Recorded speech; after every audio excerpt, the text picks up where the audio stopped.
Macam mana anti-wrinkle injection boleh cegah kedutan baru daripada muncul? Hai, saya Dr. Syabila. Okey, bayangkan kulit kita macam kain satin.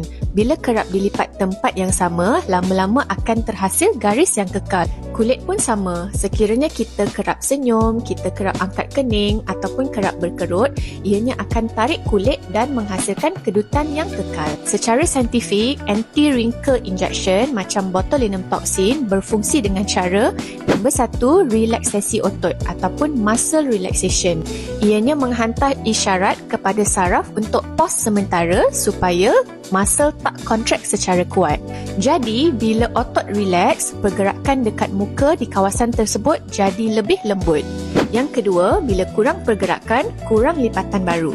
Ini sangat penting sebab kedutan baru biasanya terjadi sebab penglipatan yang berulang seperti di dahi, di crossfit dan juga frown lines. Dan yang terakhir, anti-wrinkle injection bukan sekadar menghilangkan kedutan sedia ada.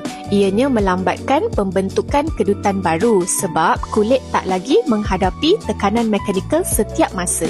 Secara ringkasnya, anti-wrinkle injection merehatkan otot, mengurangkan pergerakan, mengurangkan lipatan baru dan mencegah kedutan baru.